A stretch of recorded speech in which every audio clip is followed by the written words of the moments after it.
आदाब दोस्तों, आज हम आपको अपने इस वीडियो में ऐसे 3 समझौतों के बारे में बताने जा रहे हैं जो कोई भी व्यक्ति अपने प्यार पाने के लिए, अपने शादी के बाद या फिर किसी के साथ इंटीमेट होने के लिए या और किसी मजबूरी के तहत वो करता है। दोस्तों, कोई भी व्यक्ति ऐसे समझौतों को भावनाओं में बहकर या किसी मजबूरी के चलते कर तो लेता है, लेकिन वो इसके बाद बहुत ही भयंकर परिणाम भुगतता है। वो परिणाम होते हैं उसका अकेलापन, उसकी जिल्लत, उसकी बदनामी और उसकी बेइज्जती।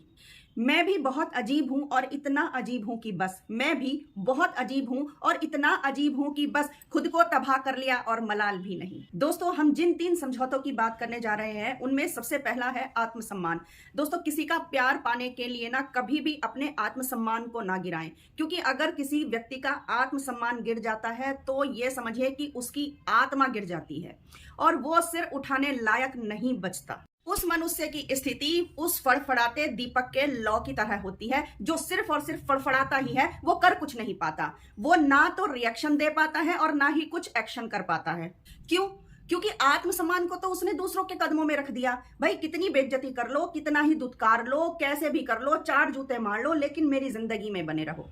तो दोस्तों, अगर कोई ऐसा व्यक्ति है आपकी लाइफ में जो आपके आत्मसम्मान को इस तरीके से ठेस पहुंचाता है और आप तब भी लगे हुए हैं, तो भाई ये काम आज से ही छोड़ दो, क्योंकि अगर आपने उस व्यक्ति के साथ रिश्ता बना भी लिया तो इज्जत तो आपको वैसे भी मिलने वाली है नहीं, प्यार तो बहुत दूर की चीज है। और दोस्तों, अगर आप बिल्कुल ही ऐसे लगे हुए हैं कि बिल्कुल ही लैला मजनू बने हुए हैं और बोल रहे हैं कि भाई मैं उसे कैसे छोड़ दूं, वो तो बड़ी हूर की परी है और वो तो बड़ा हूर का परा है और मैं उसके बिना कैसे रह पाऊंगा, कैसे जीऊंगा, तो दोस्तों यहाँ एक बात याद रख लीजिए कि कोई भी हो, हूर का परा हो या हूर की परी हो, सबके शरीर में 10 छेद होते हैं और उन 10 छेदों में से बदबू ही आती है। और मेरी बात पे यकीन ना हो तो अपने शरीर के 10 छेदों को गिनकर रख लो और किसी एक में से भी अगर खुशबू आती हो तो मुझे कमेंट लिख के बता देना।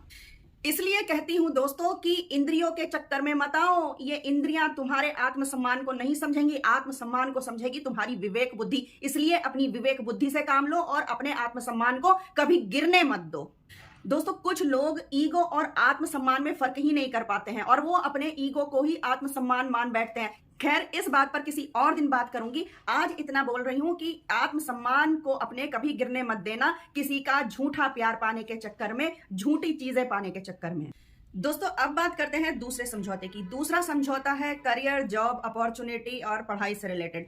दोस्तों, अक्सर ये देखा गया है कि इस समझौते को ज्यादातर लड़कियां ही करती हैं, क्योंकि कई बार मैंने देखा है कि लड़कियां अपनी जॉब, अपने करियर को, अपनी पढ़ाई को इसलिए डिसकंटिन्यू करती हैं क्योंकि उनके पार्टनर को ये सब उनका पसंद नहीं आता, कुछ समझ में नहीं आता। वो सिर्फ अपने एक पार्टनर को खुश करने के लिए, उसकी इच्छाओं को पूरी करने के लिए वो ऐसा कदम उठाती है जो कि बहुत ही बेवकूफी भरा होता है। इसमें कोई समझदारी वाली बात नहीं होती है। देखो दोस्तों, मेरी बहनों, सबसे जरूरी जो स्त्रियों के लिए होती है वो शिक्षा होती है, उसके बाद जो होता है वो पैसा आता है। दोस्तों, अगर हमारा समाज जैसे कि पुरुष प्रधान समाज है, और वो पुरुष प्रधान क्यों है? क्योंकि वो पैसा कमाता है, उसके कमाए हुए पैसों से घर चलता है, आप उसके कमाए हुए पैसों से खाना खाते हो। और आप कोई सा भी इतिहास उठाकर देख लीजिएगा, अर्थ यानी कि पैसा वो चीज होती है जो बड़ी से बड़ी सत्ता का खेल बिगाड़ देती है और सत्ता को बना भी देती है। फॉर एग्जाम्पल, में सबसे बढ़िया उदाहरण में अभी लेटेस्ट बताती हूँ। अंबानी की शादी में सारे विद्वान पहुंचे, सारे बिजनेसमैन पहुंचे, फिल्म स्टार उनके यहाँ खाना परोस रहे हैं और बड़े से बड़े लोग वहां आए हुए थे। किसी गरीब की शादी में क्यों नहीं जाते? इसलिए नहीं जाते क्योंकि वो उन लोगों के खर्च उठाने के लिए सक्षम नहीं है, जबकि अंबानी के पास इतना पैसा है कि वो उन लोगों के खर्चों को अच्छी तरीके से उठा सकते हैं, इसलिए लोग वहां पर जाते हैं। इसीलिए कहते हैं कि सत्ता उसी के साथ रहती है जिसके साथ पैसा होता है।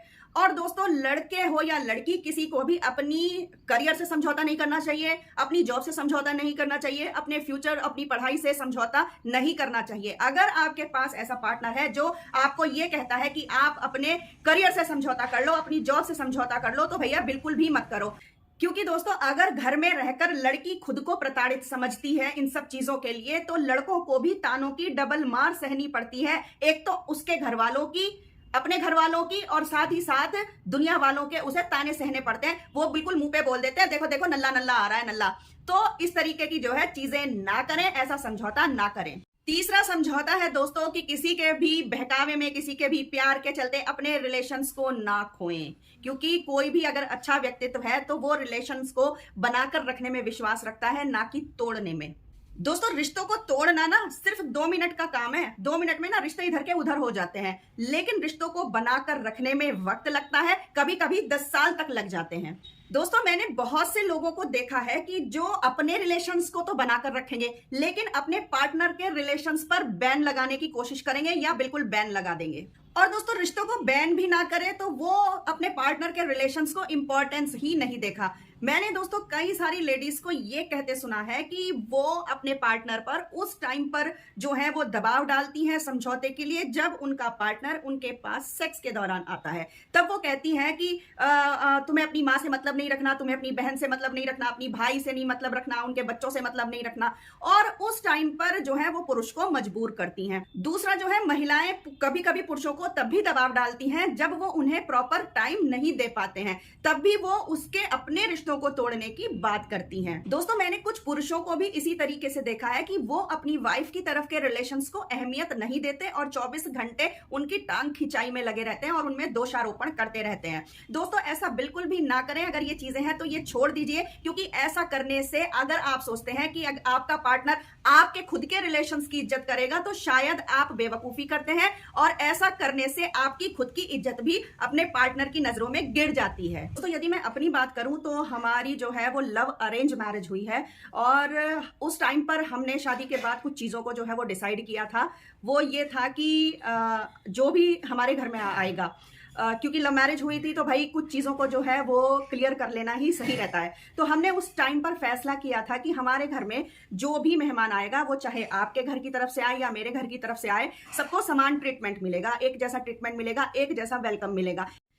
ऐसा नहीं होगा कि अगर मेरी बहन आ रही है तो उसके लिए चीजें कुछ अलग तरीके से की जाएंगी और आपकी बहन आ रही है तो आप उनके लिए कुछ अलग तरीके से चीजें करेंगे। तो ऐसा नहीं होता है हमारे यहाँ। जो भी आता है, उनके दोस्त आते हैं या मेरे दोस्त आते हैं या मेरे घर से कोई आता है या उनके घर से आता है, हम लोग मिलकर समान रूप से वेलकम करते हैं। ऐसा कुछ भी नहीं है। इसलिए हमने कभी एक दूसरे के रिश्तों पर कभी रोक नहीं लगाई, ना उन्होंने लगाई ना मैंने लगाई, और ऐसा करना भी नहीं चाहिए। क्योंकि रिश्ते ना दोस्तों रीढ़ होते हैं हमारी। अगर हम उन्हें प्यार करते हैं, सामने वाले को चाहते हैं, तो उसके रिश्तों को भी कद्र करना चाहिए। उसकी रीढ़ को ही अगर आप तोड़ देंगे सामने वाले की, तो समझिए कि उसका जीवंत क्या बचेगा। उसमें जीवंत तो कुछ बचेगा ही नहीं, वो सिर्फ एक लाश की तरह से ही रह जाएगा। तो इसलिए अपने रिश्तों को भी महत्व दीजिए, अपने पार्टनर के रिश्तों को भी महत्व देना होगा, तभी जो है वो चीजें सही रह पाती हैं। और दोस्तों, आज मुझे ये बात कहते हुए बहुत गर्व महसूस होता है कि आज मेरे बच्चे के पास में उसके दादू हैं, दादी हैं, उसकी बुआ फूफा, उसके ताई जी ताऊ जी, उनके बच्चे नानू जी, मामा मामी, मौसा मौसी जी, सब हैं। क्योंकि मुझे अपने बच्चे को एक रिश्तों के लिए एक वैल्यू देना था, उसके दिमाग में ये कद्र डालना था। तो अगर हम अपने पार्टनर से उसके रिश्ते छीनेंगे ना, तो आपके बच्चों से भी ये समझिए कि आपके बच्चे भी बहुत सारे प्यार से वंचित रह जाएंगे। तो इसलिए रिश्तों को अपने मत जाने दें, ना ही अपने पार्टनर के रिश्तों को जाने दें और ना ही अपने रिश्तों को जाने दें। दोस्तों, एक बात याद रखिएगा कि माँ बाप, भाई बहन और अच्छे दोस्त बहुत नसीब से मिलते हैं, और हमें ऐसे रिश्तों को कभी खोना नहीं चाहिए। दोस्तों, माँ बाप, खासतौर से बात करूंगी माँ बाप की। माँ बाप ऐसे होते हैं कि वो हमें तब से सपोर्ट करते हैं जब से हम कुछ करने लायक ही नहीं रहते हैं। वो तब से हमारी देखभाल करते हैं, और वो तब तक करते हैं जब तक कि वो इस दुनिया को छोड़कर नहीं चले जाते। वो तब तक हमें जो है वो सपोर्ट करते रहते हैं, और एक बिल्कुल, हम चाहे कितने भी बूढ़े हो जाएं, वो हमें एक बच्चे की तरह से ही ट्रीट करते हैं। इसलिए दोस्तों, अगर आपका पार्टनर ऐसा चाहता है कि वो आपके रिश्तों को खत्म करना चाहता है, उनसे कोई मतलब नहीं रखना चाहता है, और अगर अभी आपकी शादी ऐसे व्यक्ति से नहीं हुई है, तो मेरी सलाह ये है कि आज से और अभी से उस व्यक्ति से जो है रिश्ता खत्म कर दीजिए, वहां से कल्टी मार जाइए। क्योंकि ऐसे रिश्ते में आपको ना तो इज्जत मिलेगी, ना ही प्यार मिलेगा, और आप जिंदगी भर अकेले बन के रह जाएंगे। साथ ही साथ आपको जिल्लत भी मिलने वाली है। और अब अंत में एक बहुत ही खूबसूरत बात सुन लीजिए कि जिन्हें रिश्तों की कद्र ना हो वो हमें तहजीब सिखाते हैं। जिन्हें रिश्तों की कद्र ना हो वो हमें तहजीब सिखाते हैं। सोच जिनकी छोटी है वो भी बड़े होने का रौब दिखाते हैं। तो फिर ठीक है दोस्तों, ये आज की वीडियो रही। वीडियो अच्छी लगे तो लाइक कीजिएगा, चैनल को सब्सक्राइब कीजिएगा। मिलते हैं नेक्स्ट वीडियो में नेक्स्ट टॉपिक के साथ। तब तक के लिए नमस्कार।